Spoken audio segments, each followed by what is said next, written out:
Alright, here's what we got going on. So I'm just starting to troubleshoot all the voltages on this power supply board.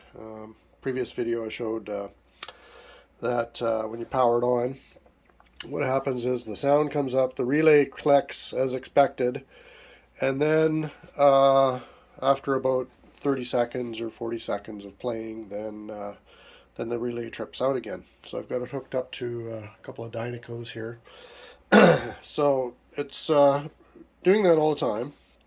So right now I've got it hooked up on the minus 25 voltage pin that's on the board here, which is that one right there on the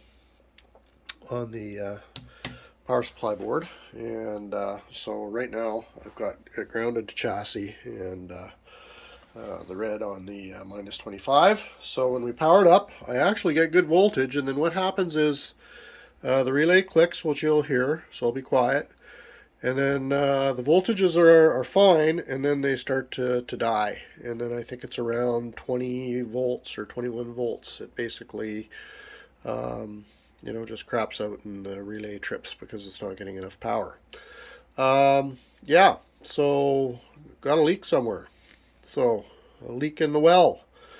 So let's see if this does it again. You can't turn it off and then, immediately go back to it, because you have to wait for it actually to go down to 0 volts on there.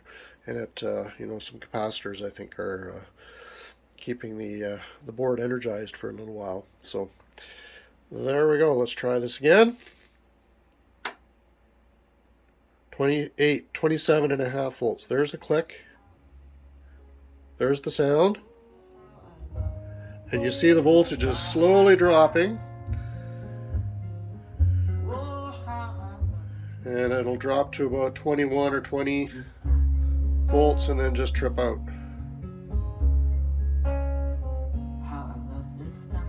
Yeah, right about 20 volts it trips out. So we'll do that again. Plus 25, and then I'm going to do the voltages on the transistors right here. So you can see that there is some energy getting to the board. I think it's just capacitors bleeding off. So I wait till that goes down to 0. If I go back on right away, it may or may not trip. Yeah, see, it's just below 20 sort of thing. So if I let it completely drain, then it will kick back in. So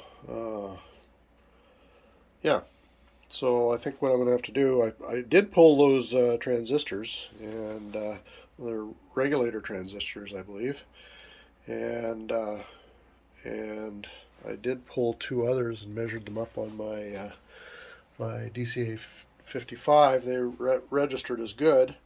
I haven't married up which transistors are triggering the speaker relays there. But anyway, we'll do a bunch of readings and see if I can sort of isolate where the issue is.